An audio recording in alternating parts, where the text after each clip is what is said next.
자, 기초 개념과 기초 명령.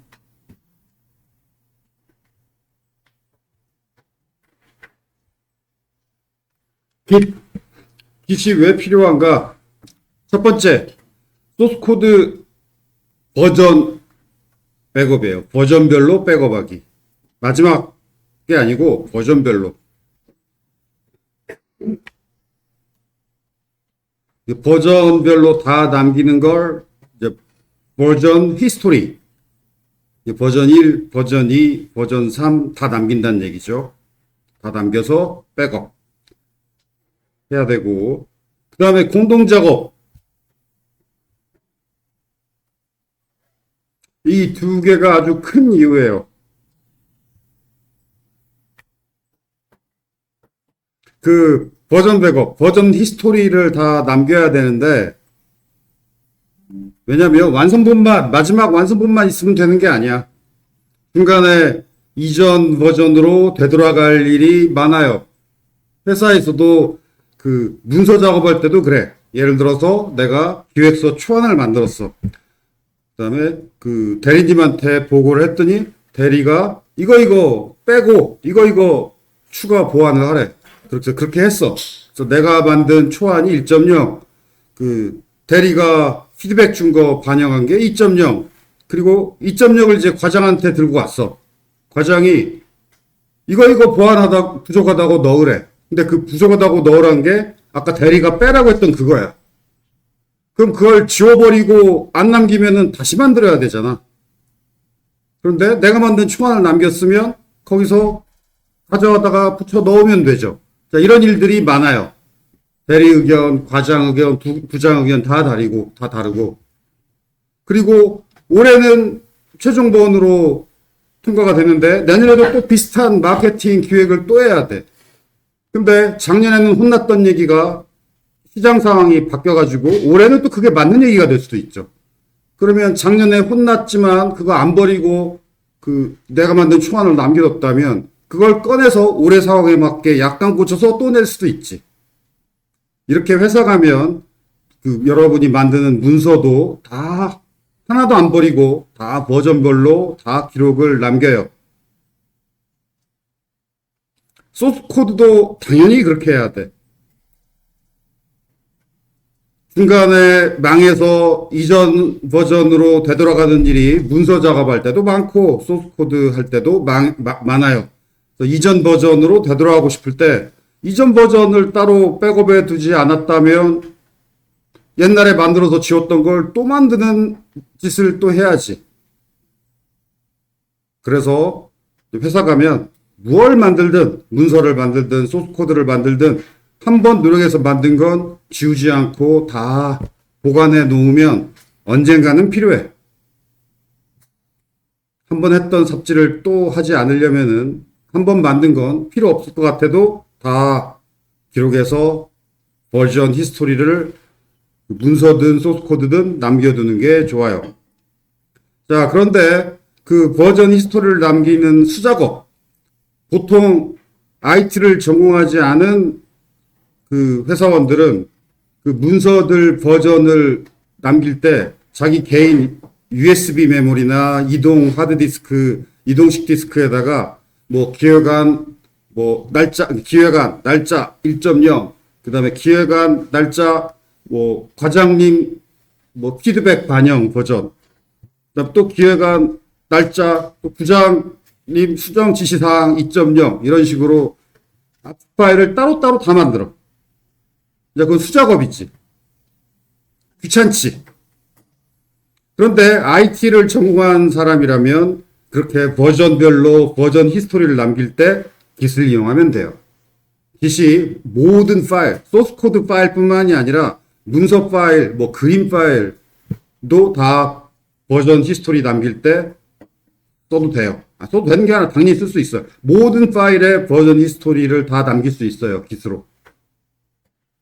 그래서 여러분도 개발자로 입사해서 코딩만 하는 게 아니라 문서도 많이 만들게 될 텐데 보고서 같은 거 그거 버전 기록할 때 깃을 쓰면 돼.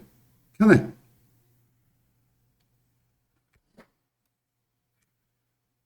그리고 이동식 USB 메모리 이런 거에다가 굳이 백업하지 않아도 깃허브에다가 백업하면 돼.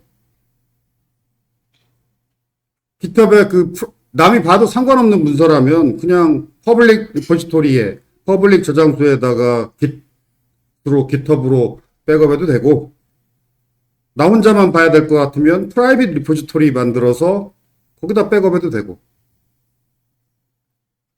USB 메모리다 백업하는 것보다 훨씬 안전하죠.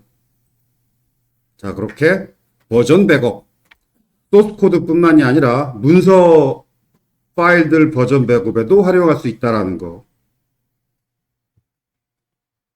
여러분 학생 때도 보고서 같은 거, 과제 같은 거 만들잖아. 뭐 공부한 자료 같은 거. 그거 기수로 백업해도 돼요. 되는 게 아니라 이미 기세에 익숙한 개발자들은 그렇게 하고 있어. 내 중요한 문서들 백업을 깃허브에 올리는 거 무료잖아. 물론 무지막지하게 큰 동영상 파일 같은 거, 그런 것은 에러가 나는데, 문서 파일은 내가 아무리 문서 파일 많이 만들어도 뭐 1기가 이상 만들기 힘들잖아. 내가 뭐 몇 년 내내, 1년, 2년, 아무리 문서 파일 많이 열심히 만들어도 다 합쳐봤자 몇백 메가인데, 그 정도면 충분히 기수로 잘 깃허브에 백업이 돼요. 버전별로. 그 다음, 두 번째 중요한 이유가 공동작업이에요. 옛날에, 그러니까 한 5년 전까지만 해도, 벌써 한 5, 6년 전이구나. 코로나 이전 때만 해도 대충 10년쯤 전이죠.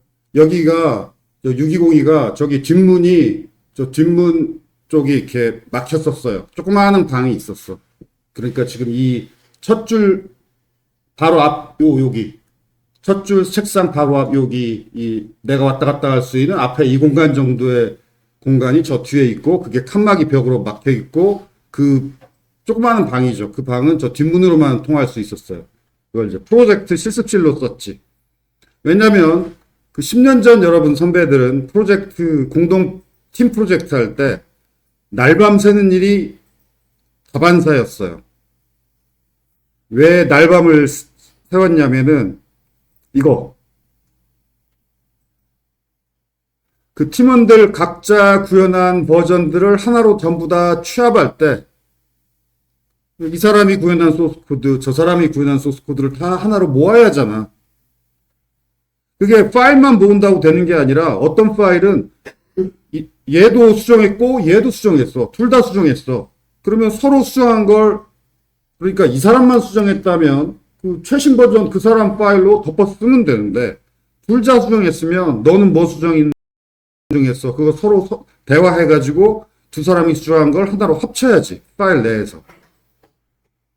이러려면은 팀원들이 다 모여서 그렇게 각자 수정한 거 얘기해가면서 하나로 취합한 다음에, 취합은 그래도 뭐 한두 시간, 두세 시간이면 끝나는데, 그랬더니 취합을 하고 났더니 잘 되던 기능들이 안 돌아가는 버그가 속출해요.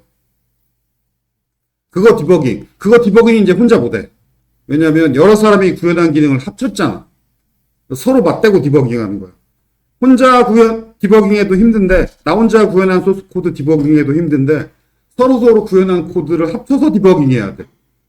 내가 이해하지도 못한 코드들이 막 뒤섞여 있어. 이거 어떻게 디버깅해? 그러니까 팀 프로젝트 할 때 밤을 꼬딱 세우는 거죠. 그래서 프로젝트실들이 다 여기도 있고, 우리는 여기 터가지고 강의실로 쓰는데, 저쪽은 프로젝트실 조그마한 방 아직 남아있죠. 소프트에도 저 뒷부분에 있었어요. 팀 프로젝트 할 때 이게 굉장히 힘들어. 깃 같은 게 없으면. 근데 요즘은 날밤 안 세우지. 깃이 자동으로 합쳐줘요. 굉장히 편해졌지. 그래서 같이 팀원들이 모여서 밤을 꼴딱 세우는 일을 안 해도 되죠. 자, 그래서 이 두 가지 이유가 다 엄청나기 때문에 버전 히스토리별로 백업하기, 또 팀플잭, 소스코드 다 하나로 병합하기. 실수 없이 병합하기. Git은 실수 없이 병합을 하지. 근데 사람이 병합하면 각종 자잘한 실수가 있고 그 자잘한 실수 하나하나마다 버그잖아. 그 버그 하나 디버깅 하는데 아무리 짧게 잡아도 1시간쯤 걸리지. 그래서 Git을 안 쓸 수가 없는 세상이 되었어요.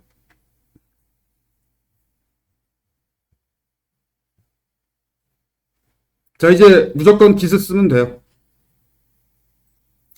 그래서 그 버전, 변경된 이력, 우리나라 말로 소스코드 변경 이력.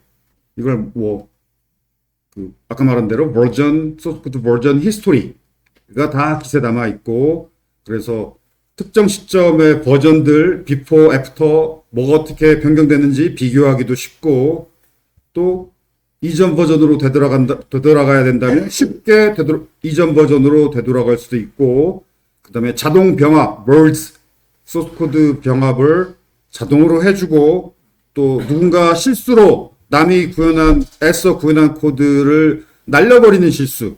이게 수작업으로 병합할 때는 이런 실수가 빈번한데, 인간이 병합하니까. 근데 Git은 당연히 실수 안 하죠. 그래서 병합 도중에 누군가가 구현한 내용이 날아가는 그런 실수도 자동으로 Git이 막아줘요. 그래서 안전한 자동 병합을 해줘요. 그래서 팀플잭 할 때 날밤 세우지 않아도 되죠. 그래서 Git이 필수다.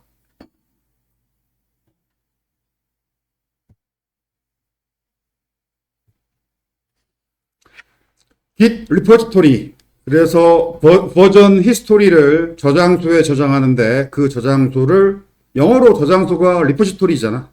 그래서 Git 리포지토리라고 불러요. 여기에 버전 히스토리가 다 전부 기록이 돼.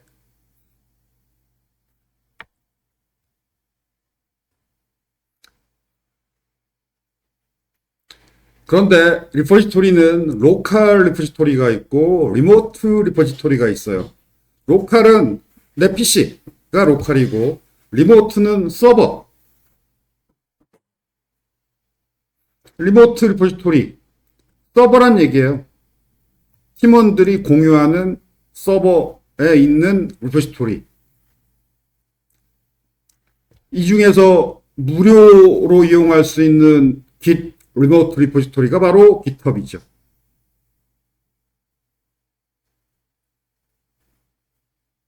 그래서 학생들 수준이면 뭐 GitHub 사용하면 되고, 근데 회사들, 특히 좀 돈 있는 회사들은 GitHub을 꺼리죠. 왜냐하면 GitHub을 사실상 소유하고 있는 게 MS예요. 그래서 구글 같은 회사가 MS가 소유하고 있는 리포지토리다가 자기 회사원들이 개발한 소스 코드를 넣고 싶지 않겠지. MS가 아무리 우리 안 봐요 해도 안 믿겠지. 나 같아도 안 믿을 거야. 돈 좀 있는 회사는 당연히 GitHub 안 써. 그렇지만 뭐 여러분 소스 코드를 MS가 봐도 아무 상관없잖아. 보라고 해도 안 보지. 봐. 인공지능이 봐. 인공지능이 코딩 학습은 오픈소스 코드들이 지금까지 거의 뭐 99.9% GitHub에 있었어요. 그거 보고 인공지능이 코딩 공부한 거야. 그래서 앞으로는 어떻게 될지 모르겠어. 앞으로는 인공지능 때문에 오픈소스 프로젝트가 줄어들 수도 있다라는 전망이 나와요.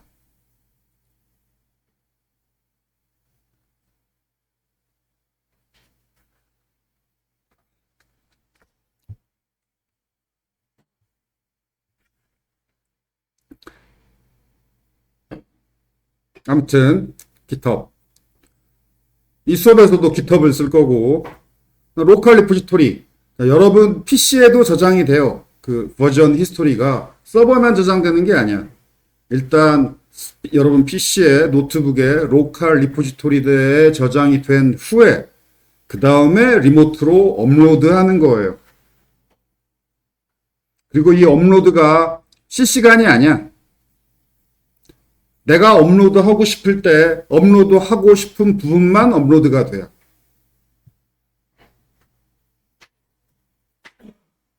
그래서 팀원들은 각자 개인 PC에 로컬 리포지토리에 버전을 만들면서 작업하다가 그 작업한 내용을 잘 정리해서 팀원들한테 공개하는 거죠.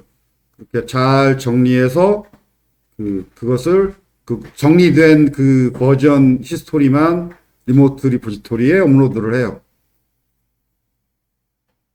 이렇게 업로드도 수동이고 다운로드도 수동이야.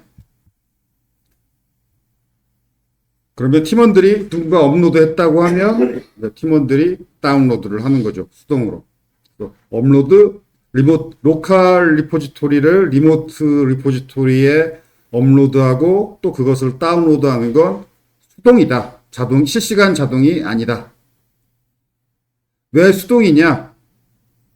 왜 수동이냐면은 내가 코딩할 때 인간은 각종 삽질, 멍청한 실수도 하잖아. 이제 첫 번째 버전 만들었어. 근데 버그가 있네? 알고 봤더니 참 멍청한 실수를 했어. 그걸 남들한테 나 이런 멍청한 실수했다는 걸 남들한테 공개할 필요 없잖아. 그래서 1.0은 멍청한 실수가 있었어. 2.0에서 그걸 뒤늦게 깨닫고 2.0에서 해결했어. 그럼 멍청한 실수를 한 1.0을 리포트에 올릴 이유가 없어. 그냥 처음부터 실수 안 한 것처럼 2.0만 올리면 되잖아. 이렇게 로컬을 리모트에 올릴 때 git 명령에 익숙한 그 사람들은 무조건 내가 만든 버전을 다 올리는 게 아니라 잘 정리해서 예쁘게 버전 히스토리를 잘 정리해 가지고 딱 공개하고 싶은 모양으로 만든 다음에 올려요. 뭘 공개 안 하냐? 각종 중간에 실수한 삽질은 공개 안 해. 공개할 필요가 없어. 그냥 별 어려움 없이 완성한 것처럼 잘 정리해서 올려요. 그래야 유능해 보이잖아.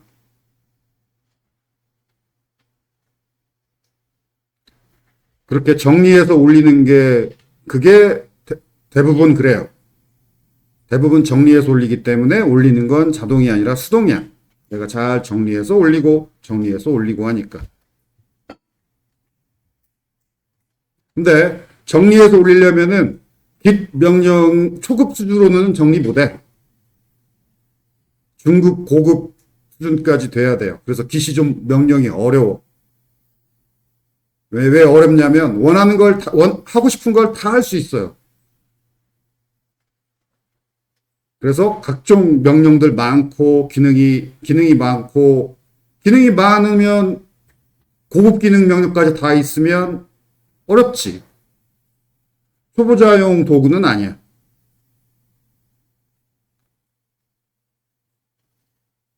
그래서 우리가 git을 배워야 되는 거예요.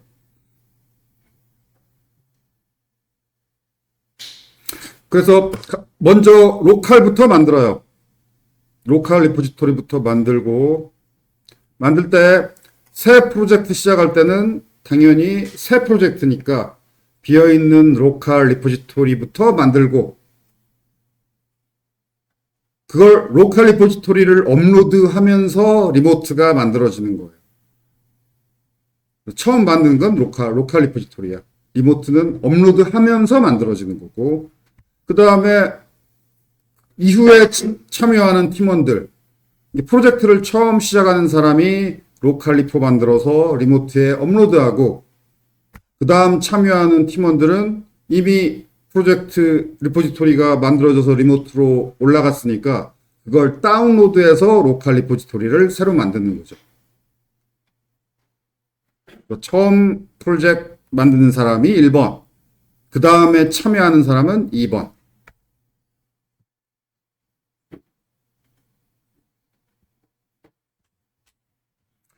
그 다음 버전 관리, 버전 히스토리를 기록하는 게 버전 관리죠.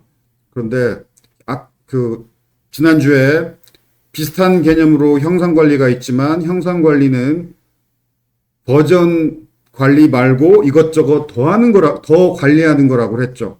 예를 들어 빌드 파일 관리 같은 거. 그런데 버전 관리 다음으로 중요한 형상 관리의 주제가 이슈 관리예요. 이슈 관리.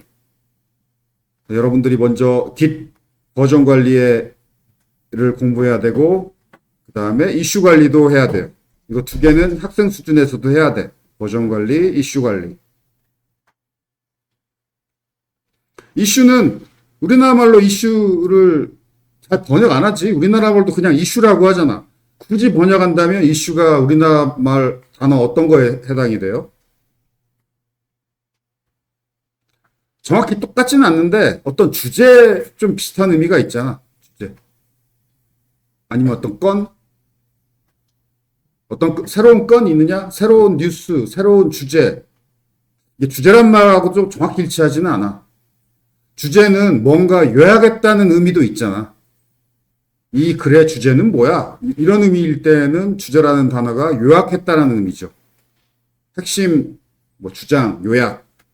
그런 주제 말고 너 뭐 새로운 주제 들고 온 거 없어? 할 때 이런 식으로도 주제라는 단어를 쓰지. 그때 그 주제라는 단어 대신 오늘 뭐 새로운 이슈 없어? 이런 말 해도 되잖아. 오늘 뭐 새로운 이슈 없어? 뭐 새로운 뭐 주제 뭐 아는 거 없어? 이렇게 보통 얘기하잖아. 그런 의미의 이슈예요. 구현과 관련된 이슈. 그게 뭐겠어? 구현해야 될 이슈. 세기는 구현해야 될 건이 있다. 뭐 아니면 해결해야 될 버그. 그다음에 개선해야 될 좋지 않은 코드. 필요한 성능 개선 등. 이슈라는 게 어떤 뉘앙스냐면 지금 이게 팀원들의 공동 작업을 하고 있는 거잖아. 자, 팀원들이 이 공동 팀 프로젝트에서 서로 알고 있어야 되고 서로 논의해야 되는 어떤 주제. 팀원들이 상의하고 논의하고 결정해야 되는 어떤 이슈. 그런 의미예요. 그 팀원들이 서로 개발팀에서 상의해야 되는 이슈가 어떤 거야? 구현할 기능, 해결해야 될 버그, 뭐 이런 거지. 이슈를 관리한다는 거. 팀원들이 개발하면서 논의해야 되는 것들을 이슈라는 타이틀로 관리한다는 얘기예요.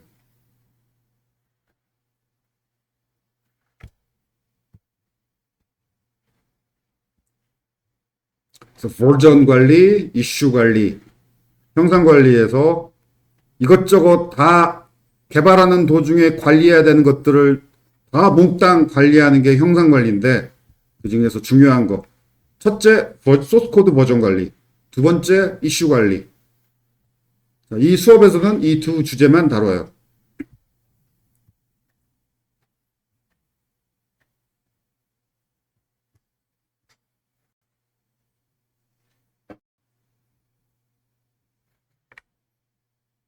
커밋. 커밋이라는 단어 어디선가 들어봤을 거예요. 이 IT에서. 어디에서 또 커밋이라는 단어를 들어봤어요? 어느 과목에서?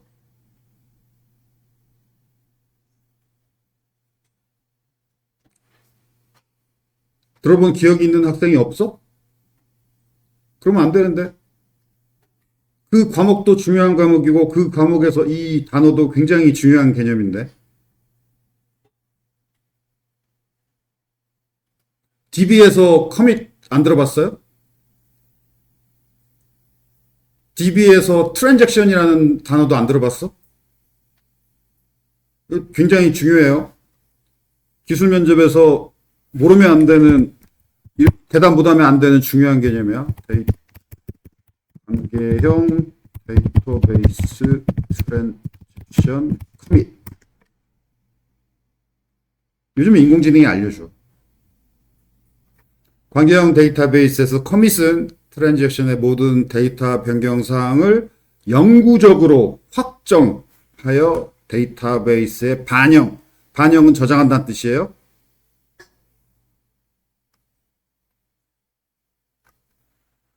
영구적으로 확정하여 데이터베이스에 반영한다. 저장한다는 말이지. 그 연산을 커밋이라고 해요. 그래서 여러분이 지금 이 문장도 정확히 이해해야 되고, 트랜잭션이 뭔지, 커밋은 여기 설명하고 있고, 그 다음에 트랜잭션 커밋의 핵심 요약, 듀러빌리티, 컨시스턴시, 뭐 비지빌리티 등등등등. 기술 면접에서 데이터베이스 관련 질문을 한다면 나올 만한 주요 개념 중에 하나야. 이거 모르면 안 돼. 아직 DB 안 배워서 모르면 오케이인데 DB 배우고도 모르면 좀 문제가 있는 거예요.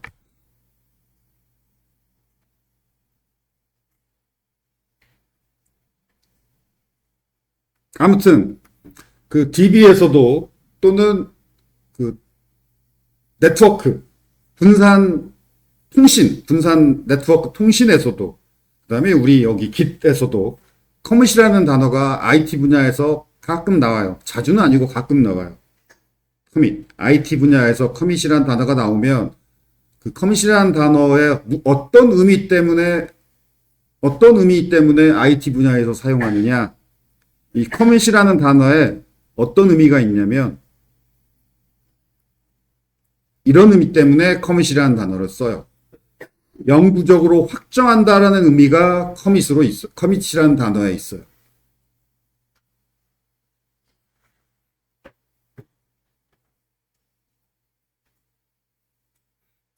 IT 분야에서 커밋이라는 단어를 만나면 무언가를 영구적으로 확정한다는 뜻이구나 라고 이해하면 대충 맞아요.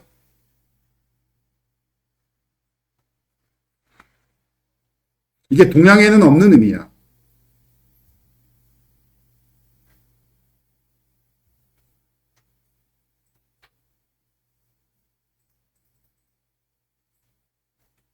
동양에는 왜 없냐면 동양에는 가장 이제 전통적으로 역사에서 동양에서는 가장 중요한 최고 결정 그 권한 뭐 그런 것이 저 지도자 왕한테 있어. 왕의 말이 곧 법이야.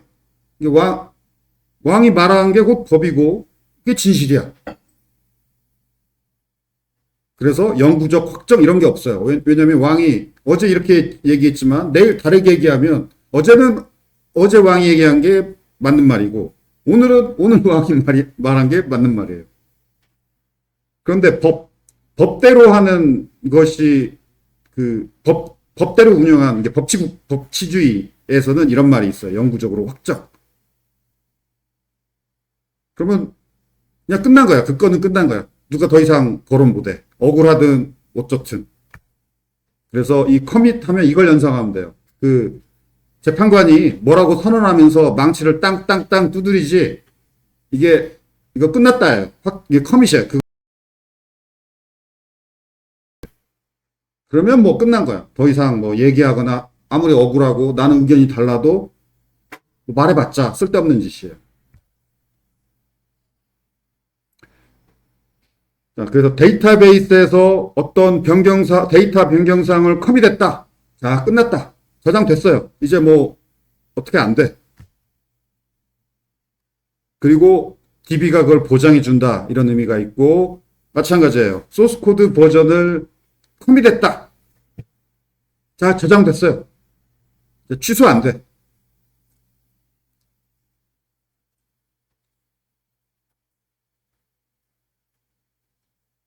취소 못한다라는 의미예요. 땅땅땅 끝났다 확정 뭐 이런 의미. IT에서 가끔 등장하는 커밋이라는 단어를 여러분이 그 뉘앙스를 이해하기 바라요. 그래서 어떤 의미냐면 DB도 그런데 DB에 어떤 데이터를 커밋했잖아. 그러면 DB를 몽땅 지울 수는 있어도 그 커밋한 그 데이터가 그때 커밋됐다라는 것만 딱 없앨 수는 없어요. 몇 월 며칠 날 몇 시 몇 분에 어떤 변경사항이 커밋됐다는 DB에 영구적으로 박혔어요. 그게 커밋이야. 그 기록을 지우려면 그냥 DB를 몽땅 지워야 돼.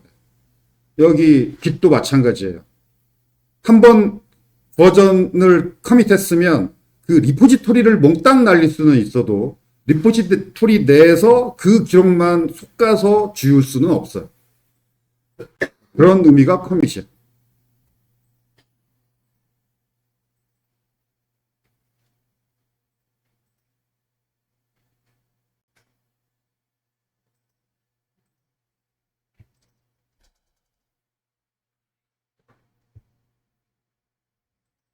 그래서 버전 히스토리, 어떤 버전을 뭐 내가 작업을 잘 마친 것 같다라고 할 때 그 버전을 리포지토리에 커밋을 하죠.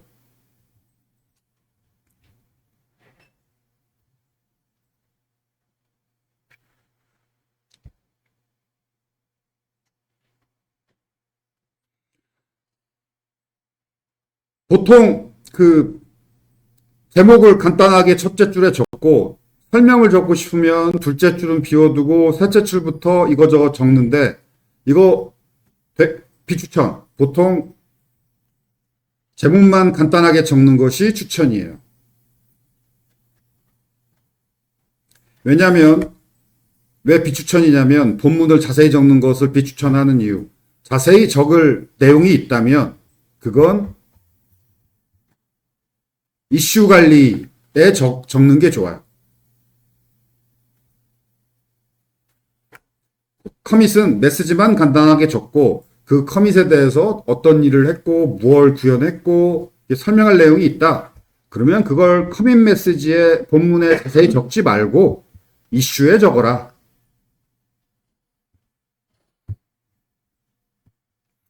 그 다음에 ID, 데이터베이스 프라이머리 키. 그 ID에 해당하는 게 커밋 해시예요.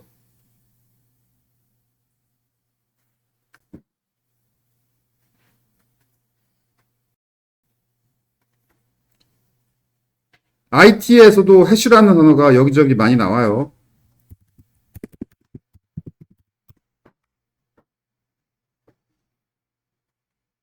해시라는 단어가 이런 의미야.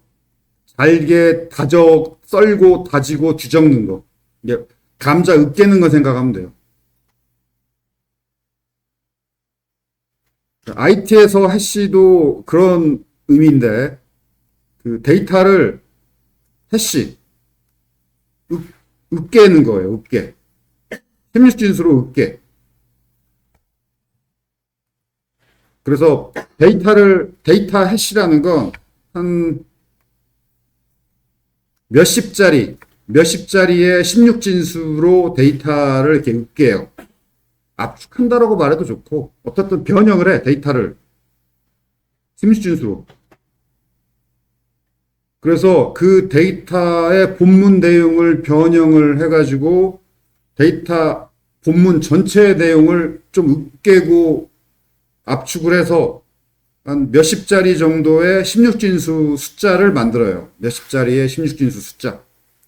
그래서 전체 내용이 다 들어있는 건 아니야. 줄이고 줄인 거야. 줄이고 줄인 거지만 몇십짜리나 되기 때문에 이 데이터가 서로 다르다면 그걸 으깨서 만든 해시 값이 똑같을 확률은 아주 낮아요. 그래서 데이터 전체를 으깬 몇십짜리 정도의 해시 값을 가지고 그 데이터를 나타내는 그 데이터가 뭐다를 대변하는 짧은 값으로 해시를 써요. IT 분야 여기저기에서. 그래서 자료구조에서 해시 테이블 배웠지. 해시 테이블에서 그 해시 값이라고 배웠을 거예요. 그 해시 값이 바로 이 해시 값이야. 데이터의 전체 내용을 으깨가지고 몇십짜리의 16진수 숫자로 만든 거. 그게 해시 값이고, 그걸 해시 테이블의 해시 값으로 사용을 해요. 그럴 때도 해시를 사용하고, 또 어떤 때도 해시를 사용하냐면, 통신에서 데이터를 보냈는데, 이게 통신 와중에 훼손될 수 있잖아. 그럼 훼손됐는지 아닌지 확인하려면 어떻게 하냐면, 데이터를 보낼 때 데이터 원본만 보내는 게 아니라, 그 데이터를 본문을 으깨서 만든 해시 값도 첨부해서 보내요. 그럼 데이터를 받은 다음에 자기가 받은 원본을 으깨서 해시 값을 만들어. 그리고 같이 따라온 해시 값하고 비교를 해. 그런데 만약에 데이터가 전송되는 와중에 손상됐다면 해시 값이 달라질 확률이 매우 높죠. 그걸 그렇게 해시 값으로 데이터 손상 여부를 확인하는 걸 체크섬이라고 불러요.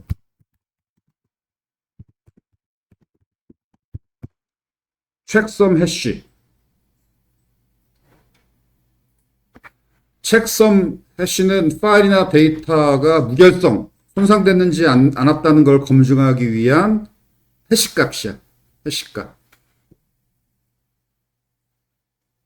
그리고 이게 MD5, SHA-256 이게 데이터 원본으로부터 해시 값을 만들어내는 알고리즘이지. 자, 이런 용도로도 해시 테이블에도 해시 값을 사용하고 이렇게 데이터가 손상되지 않았는지 확인하는 용도로도 해시 값을 사용하고 또 깃에서는 어떤 커밋에 아이디를 부여할 때도 해시 값을 사용해요. 그 커밋의 내용을 잘게 부셔가지고 40자리 해시 값을 만들어. 그 해시 값이 이 커밋의 아이디 역할을 해요. 그래서 그걸 커밋 내용을 가지고 만든 해시. 그래서 커밋 해시고 커밋의 아이디라고 생각하면 돼요. 커밋 해시가 커밋의 아이디야. 그래서 서로 다른 두 커밋이 동일한 해시 값을 가질 확률은 제로는 아니지만 엄청나게 낮아요. 그래서 사실상 제로라고 생각해도 될 정도로 엄청나게 낮아요.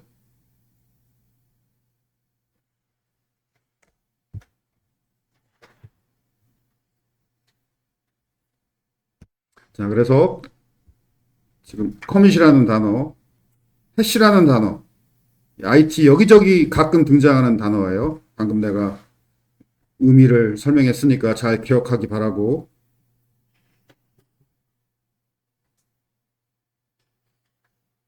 특히 해시. 해시라는 단어가 좀 더 자주 등장해. 자, 이제 해시라는 단어를 떠올리면은, 들으면은 방금 내가 설명한 그 개념을 떠올리기 바래요. 그러면 잘 이해할 수 있을 거야.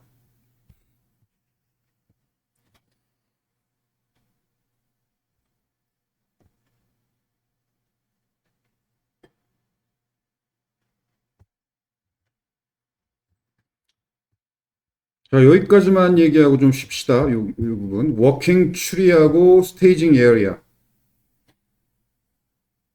이것도 중요한 개념이니까 잘 이해하기 바라고.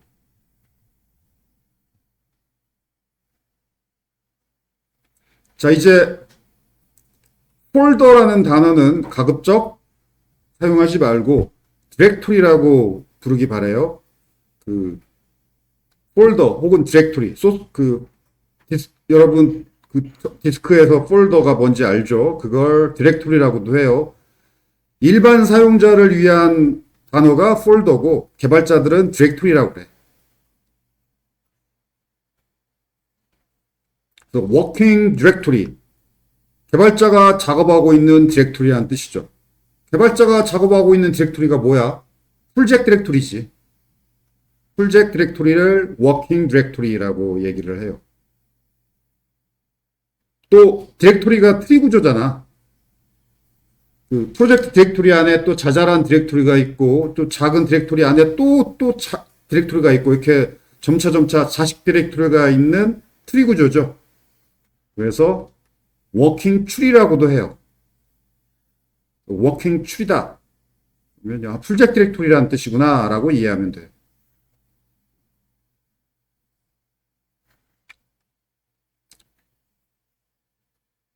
그 다음에 스테이징 에어리아. 아까 로컬에 있는 버전 히스토리를 전부 다 리모트로 올리는 거 아니라고 했죠. 내가 공개하고 싶은 버전만 골라서 리모트에 올려요. 그 중급 고급 개발자들은. 초급은 그럴 실력이 안 되니까 몽땅 다 올리는데 중급 고급은 공개하고 싶은 것만 골라서 올려. 그 버전 히스토리를. 그런데 여기 아까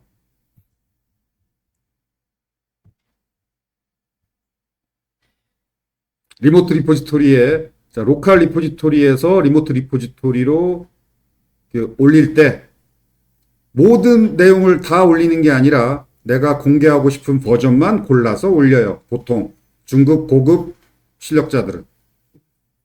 그런데 이건 이제 공개하고 싶은 버전만 골라서 로컬에서 리모트로 올릴 때는 버전을 골라서 올릴 수 있어요. 공개하고 싶은 버전만 골라서 올려요.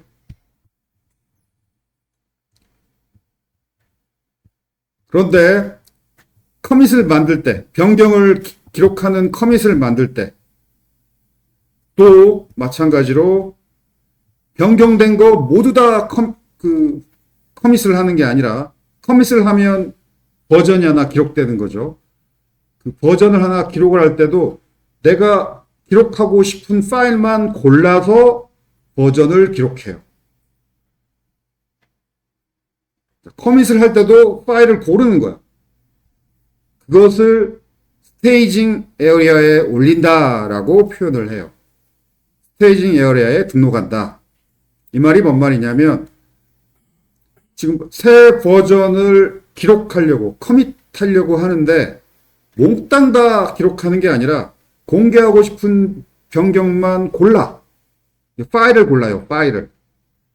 그 고른 파일만 새 버전으로 기록해서 커밋을 해요.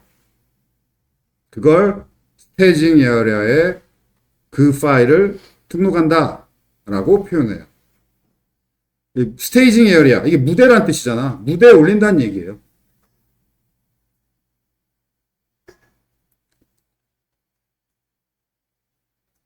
여러분은 요즘 세상에 무대에 올린다 하면 춤추고 노래하는 공연을 생각하지.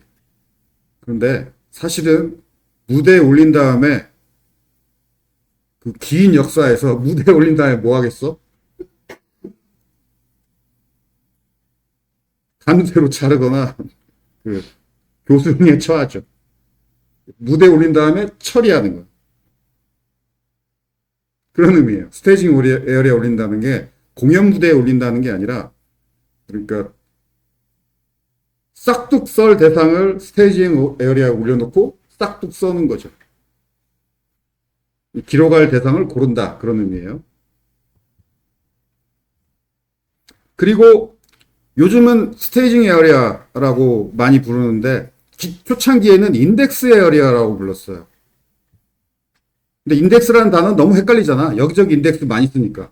요즘은 인덱스라고 부르지는 않는데 아무튼 아주 옛날 문서를 보면 인덱스 에어리아라고 표현하는 문서도 있어요. 오케이. 10분 쉽시다. 10시까지.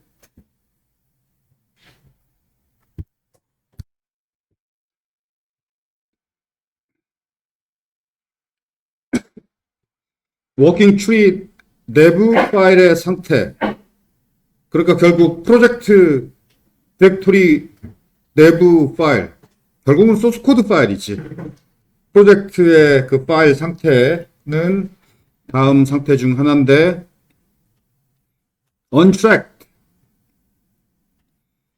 이게 트랙이 추적이죠. 추적이란 뜻이 있어요. track. untracked. 추적되지 않는 파일이다 라는 뜻이에요. 그러면 버전 관리 도구가 추적하지 않고 무시하는 파일이라는 얘기지. 그래서 한 번도 커밋되지 않았고 스테이징 에어리아에 등록되지 않았고 그런 파일들. 그건 아직 그런 파일의 상태는 untracked예요. 한 번도 버전 관리 도구에서 뭔가 커밋되거나 스테이징 에어리아에 올라가거나 그런 거 없다. 모르는 파일이다. 관심 없는 파일이다.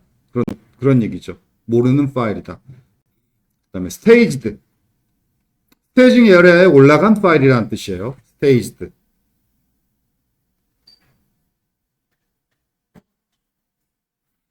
그 다음에 unmodified. 수정되지 않은 파일이다. 그런데 수정되지 않았다는 말은 어떤 기준이 있어야 되잖아.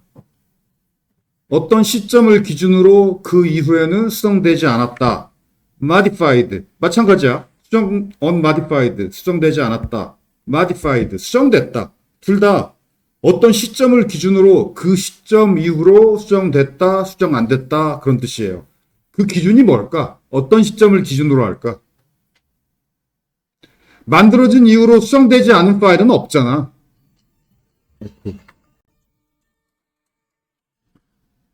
만들어진 이후로 수정되지 않았으면 사이즈가 0이겠지. 뭔가 입력하는 순간 수정된 거니까. 그래서 만들어진 이후로 수정되지 않은 파일은 없어요. 그럼 어떤 시점을 기준으로 그 이후로 수정됐다 안 됐다? 마지막 커밋이야. 마지막 커밋. 그래서 변경사항을 기록했어. 변경사항을 기록한 이후로 또 변경됐다. 그게 modified. 마지막 변경사항 기록한 이후로는 변경되지 않았다. 그게 unmodified. 그래서 modified나 unmodified는 한 번이라도 커밋된 파일이어야 해. 그래야 마지막으로 최근에 커밋된 시점을 기준으로 변경됐다, 변경 안 됐다니까.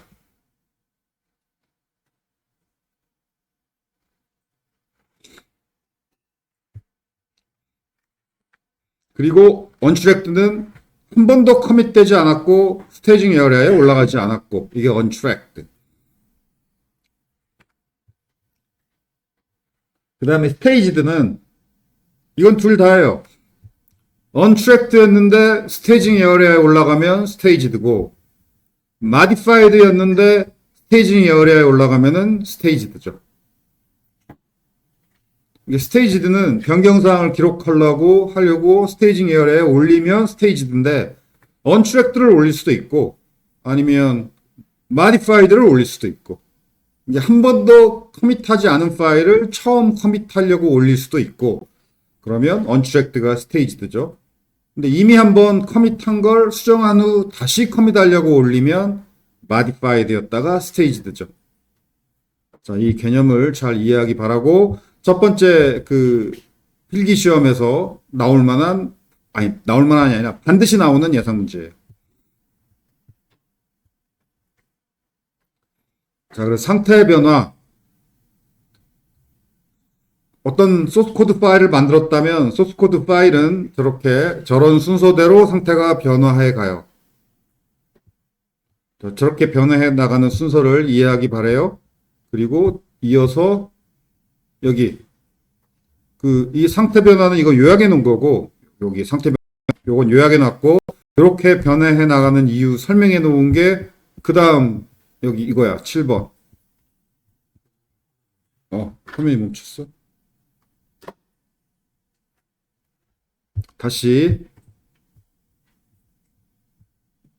상태 변화 이게 요약해 놓은 거예요. 요약해 놓은 거고 이 요약해 놓은 순서대로 소스 코드 파일이 처음 만들자마자 1번 그 다음부터 저렇게 변해가요. 왜 저렇게 변해가는지 설명해 놓은 게 7번 요 내용이에요.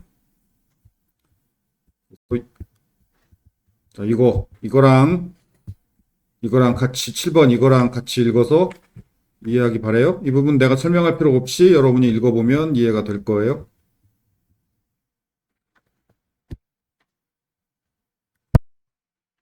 자, 실습을 합시다. 먼저 이 명령은 실습해가면서 설명을 할게요. 일단 넘어가고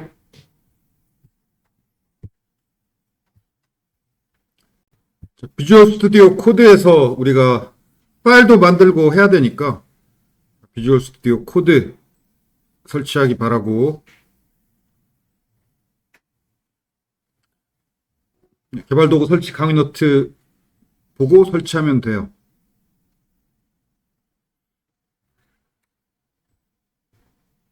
그리고 제대로 설치하면 패스 환경 변수에 비주얼 스튜디오 코드 디렉토리가 등록이 돼요. 패스 환경 변수에 이 디렉토리가 등록됐다. 그 말은 그 디렉토리에 있는 이 실행 파일을 이렇게 쉘에서 실행하면은 실행된다는 뜻이죠. 그런데 비주얼 스튜디오 코드 실행 명령이 코드예요.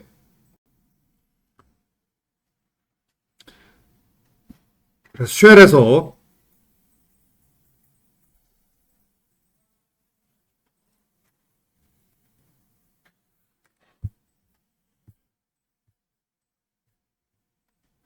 자, 이제 git bash 쉘을 시작 화면에 고정하는 게 좋겠고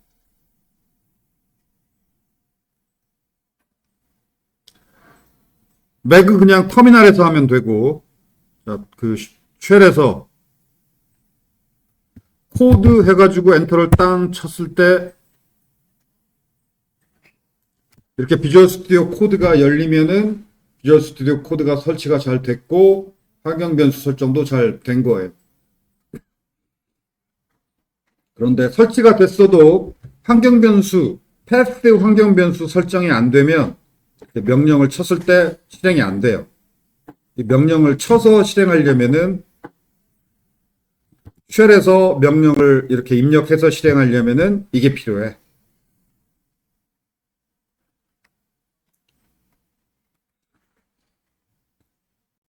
그래서 아마 설치만 하면 이게 자동으로 될 거예요. 만약에 설치했는데도 안 됐다. 그럼 여기 이 절차대로 환경변수 등록하면 되고, 뭐 맥은 브루를 이용해서 맥에서 설치하면 뭐 아마 별 문제 없이 환경변수 설치 잘 될 거고.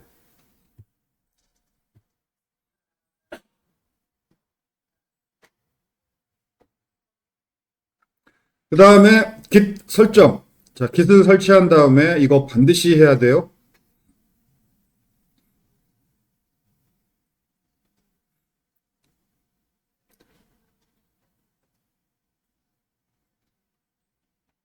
요 두 명령을, 첫 번째 명령,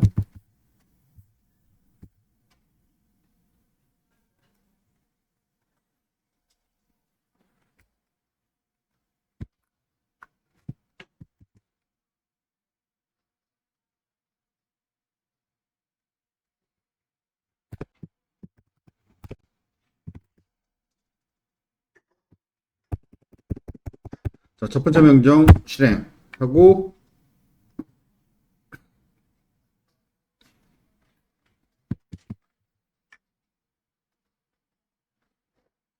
두 번째 명령 실행하고. 여기 오른쪽 버튼 누르면 붙여넣기 단축키가 Shift 인서트야. Shift 인서트. 여기 카피는 컨트롤 인서트죠. 여기 윈도우즈 git 이 터미널에 붙여넣 카피 페이스트가 컨트롤 인서트, Shift 인서트. 맥은 그냥 하던 대로고 윈도우즈만 이렇다는 거. 이거 꼭 해야 되는데 이게 뭐냐면 커밋을 할 때 그 커밋을 누가 만들었는지 만든 사람이 누구다라고 기록해야 할 거 아니야. 그 만든 사람의 이름과 우리가 GitHub에 푸시할 거라서 그 GitHub 계정 이메일 주소.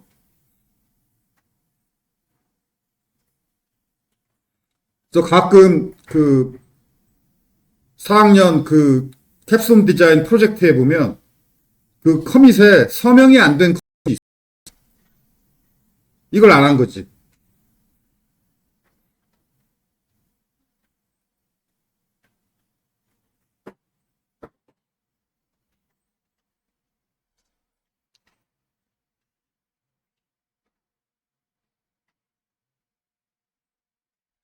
내가 구현한 코드면 내가 구현했다고 서명을 해야지. 이렇게 설정해줘야 내가 커밋했을 때 내가 한 거다라고 서명이 돼요.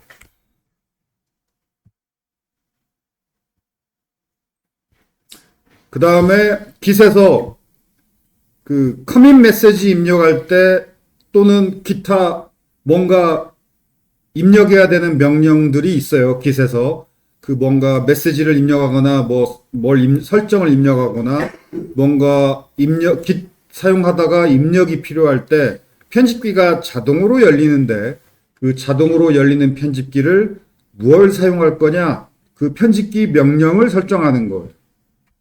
그런데 이렇게 설정해주면 비주얼 스튜디오 코드를 편집기로 사용하겠다라는 설정이고 뭐 가장 무난하죠. 개발자라면 편집기로 비주얼 스튜디오 코드 사용하는 게 가장 무난해요.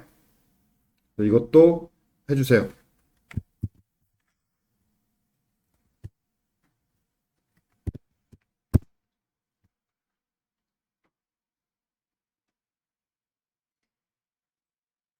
이걸 안 하면 기본적으로 VI 에디터가 열리는데 VI 에디터의 사용 방법이 꽤 어려워.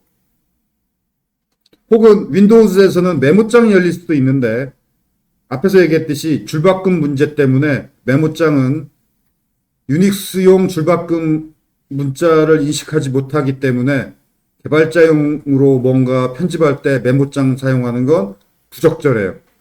주바꿈 문자 때문에.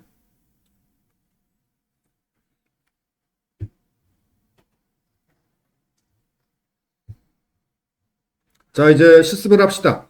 프로젝트 폴더 혹은 프로젝트 디렉토리를 만듭시다. 그러면 먼저 디렉토리를 만들기에 적당한 디렉토리로 이동을 해야지. 아무데나 만들면 안 되지. 나는 이건 개인 취향인데 나는 모든 프로젝트를 여기다 만들어요. C 드라이브 밑에 PJ라는 디렉토리 만들어서 모든 프로젝트를 여기다 다 집어넣어서 만들어요, 나는. 그리고 그 중에서 Git 실습과 같은 Git 실습용 프로젝트들은 Git C 밑에 PJ 밑에 Git 실습 프로젝트는 여기에 만들어요, 나는. 이렇게 여러분도 프로젝트 디렉토리를 만들기에 적당한 디렉토리로 먼저 이동한 후에 그 다음에 또 컨맨스러운 짓이 뭐냐면은 개발자 아닌 사람 같은 짓이 뭐냐면 코딩 프로젝트를 바탕화면에서 하는 거야. 실력 있는 개발자 그 누구도 바탕화면에다가 프로젝트 디렉토리 안 만들어. 그래서 바탕화면에 프로젝트 디렉토리 만들면 안 되는 이유가 뭐가 있나요? 사소한 이유가 좀 몇 개 있지 큰 이유는 없어. 그렇지만 그 사소한 이유도 중요하기 때문에 실력 있는 개발자들은 그 누구도 바탕화면에 프로젝트 디렉토리 안 만들어. 그래서 여러분도 그러니까 여러분 용어는 급식이죠. 급식이스럽게 보이지 않으려면은 이게 애처럼 보이지 않으려면은 바탕화면에다가 프로젝트 디렉토리 만드는 짓 하지 마요.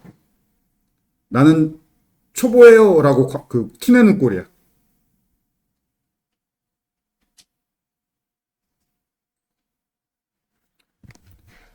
그 다음에 디렉토리 명령 보는 명령은 이거예요. ls-l 하면 지금 내가 있는 디렉토리, 내가 지금 여기에 있죠. 여기. 이 디렉토리에 있는데 이 부분이 내가 있는 디렉토리 위치예요. 이 위치에 뭐가 있느냐 그 목록을 보여줘요.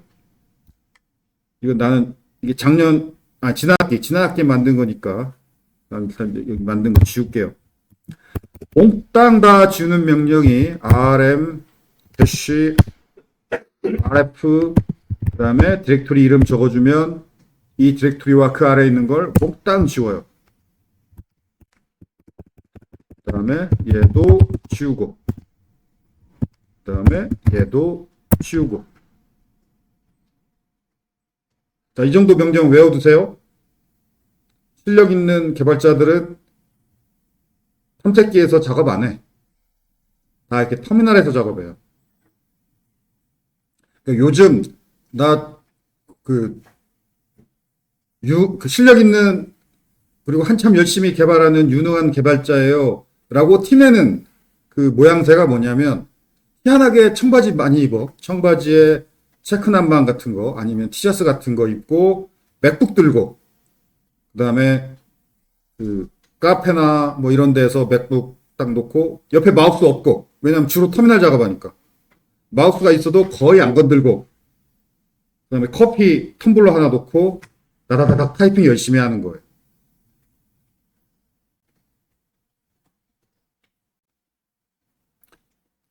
마우스질 열심히 하면은 개발자는 아닌 걸로.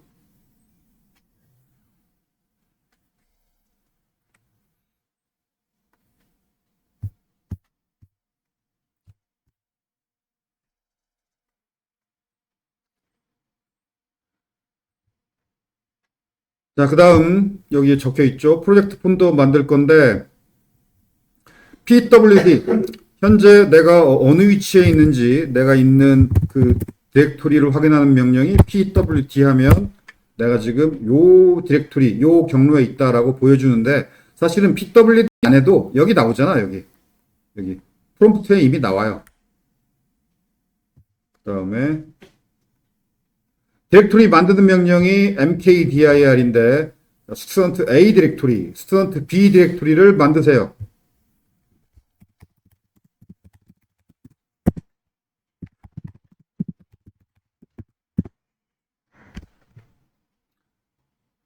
자, 이렇게 만들고 ls-l 하면은 저기 스튜던트 A, 스튜던트 DB 이렇게 만들어졌죠.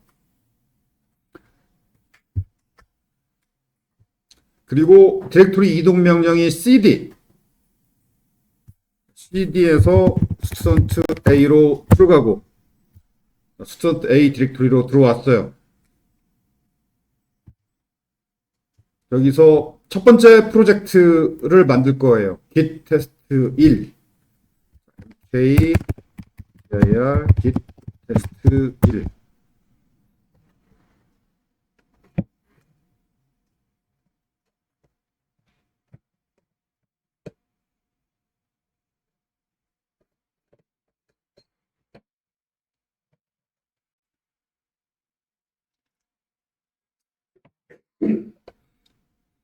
개발자 포스를 풍기는 복장에 또 노트북 백팩 메고 다니고 노트북 백팩에 해외여행 스티커가 너무 많이 붙은 건 아니고 적당히 붙어 있는 거. 왜냐면 그 개발자 컨퍼런스 같은 거 다녀왔다는 티죠. 근데 그게 너무 많이 붙으면 개발자 컨퍼런스 다녀온 정도가 아니고 얘는 놀러 다니기 좋아하는구나. 이게 여행이 취미구나야. 해외여행 스티커를 너무 많이 붙이면 안 돼. 한 서너 개 정도.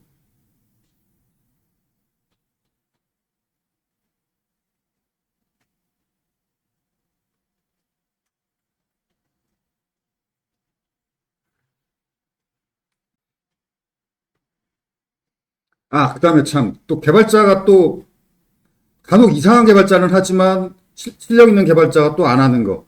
노트북에 스티커 덕지덕지 붙이는 것도 실력 있는 개발자답지 않아요. 왜 그럴 것 같아요? 빡센 일을 하면은 열이 많이 나. 그리고 노트북에 스티커 붙이는 행위가 노트북 발열에 방해가 돼요. 그러면 노트북에 스티커를 막 덕지덕지 많이 붙였다는 뜻은 그 다음에 뭐 보호 케이스도 달아놓고 이건 내 노트북은 웹서핑이나 하는 용도예요 라는 뜻이야. 노트북으로 빡센 거 안 하고 그냥 설렁설렁 카페에서 나는 웹서핑 하는 사람이에요 뜻이 노트북에다가 이것저것 붙이고 다니는 거예요.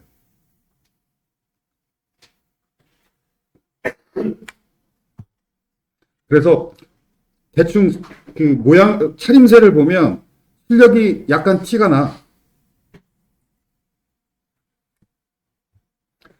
오케이. 자, 워킹 트리 만들었고, git 테스트 1. 자, 여기서 첫 번째 할 일이 이제 그 로컬 리포지토리를 처음으로 만드는 명령. 이게 git init이에요.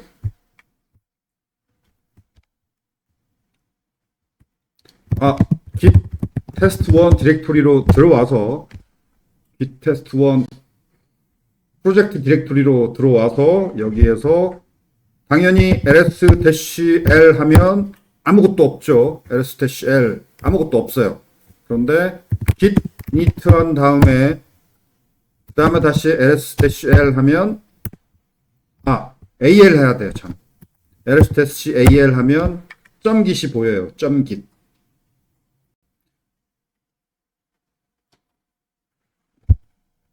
화면 지우는 건 클리어고 ls-al 하면 .git 디렉토리가 보이죠. 이름 끝에 슬래시가 붙어 있는 게 디렉토리야. 디렉토리라는 뜻으로 이름 끝에 슬래시 기호를 붙여서 보여줘요. 슬래시 기호가 끝에 붙었다. 디렉토리다 라는 뜻이에요.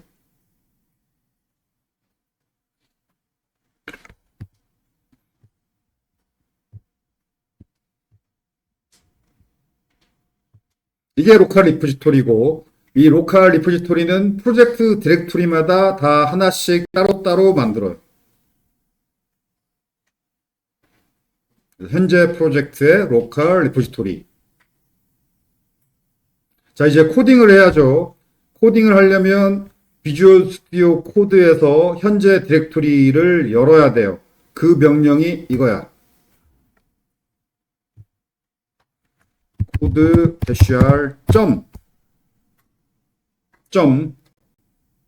이 쉘에서 점이 현재 디렉토리란 뜻이에요. 비주얼 스튜디오 코드에서 현재 디렉토리를 열어라. 그리고 -r은 뭐냐면 리플레이스의 약자인데 혹시 비주얼 스튜디오 코드가 어딘가에 이미 열려 있다면 하나 새로 열지 말고 이미 열려 있는 거에서 점 디렉토리를 열어라가 대쉬 R이에요. 그래서 대쉬 R을 빼면 비주얼 스튜디오 코드 창이 하나 더 열려. 대쉬 R을 넣으면 하나 더 열리지 않고 이미 있으면 거기서 열려요. 노트북이면 비주얼 스튜디오 코드를 여러 개 열 이유 없잖아, 노트북에서. 대쉬 R을 일반적으로 붙여주는 게 일반적인 시나리오죠. 그리고 비주얼 스튜디오 코드로 가보면 git test1 프로젝트 디렉토리가 열려 있죠.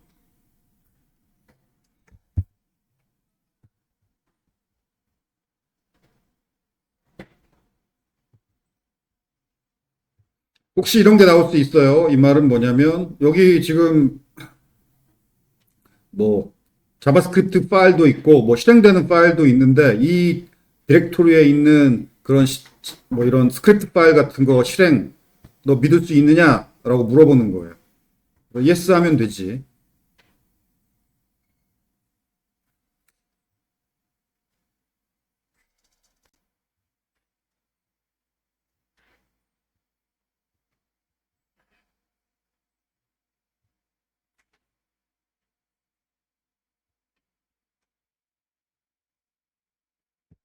자, 이제 비주얼 스튜디오 코드에서 열었으니까 이제 터미널을 이 터미널과 왔다 갔다 해도 되지만 그거보다는 그냥 컨트롤 여기 이스케이프 키 바로 아래에 있는 그 틸드 키. 사실은 틸드가 아니고 역다운표지. 왜냐면 이스케이프 키 바로 아래에 있는 이 키를 그냥 누르면 내가 그냥 눌러볼게요. 이런 문자가 들어가지. 이게 역다운표예요. 백쿼터라고 불러요. 백쿼터, 백쿼터, 역다운표. 그리고 쉬프트 누르면 그때 틸드가 입력되죠. 틸드. 쉬프트 누르고 눌러야 틸드고 쉬프트 없이 누르면 백쿼터죠. 그래서 컨트롤 백쿼터, 컨트롤 백쿼터 하면 비주얼 스튜디오 코드 내에서 터미널 창이 열리고 닫히는데 이거보다는 이 터미널 창보다는 이 터미널 창이 더 나아요. 비주얼 스튜디오 코드에 있다면 굳이 이 터미널로 가지 말고 이 터미널에서 작업을 하면 돼요.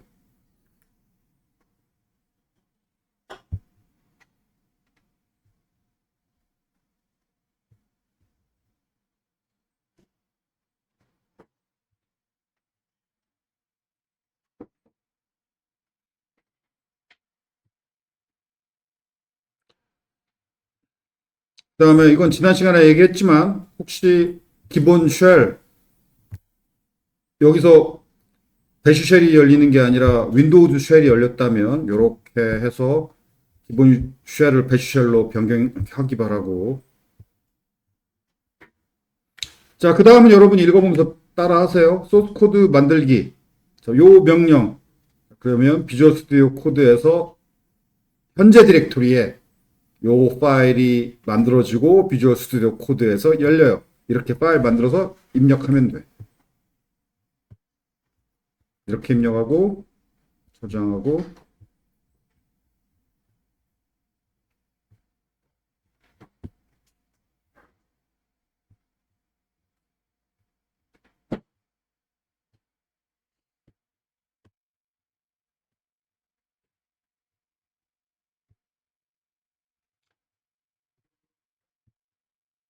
여기까지. 자, 여기 10번 커밋 목록 보기까지 여러분이 먼저 해보세요. 먼저 실습을 한 다음에 그 다음에 내가 설명을 할게요.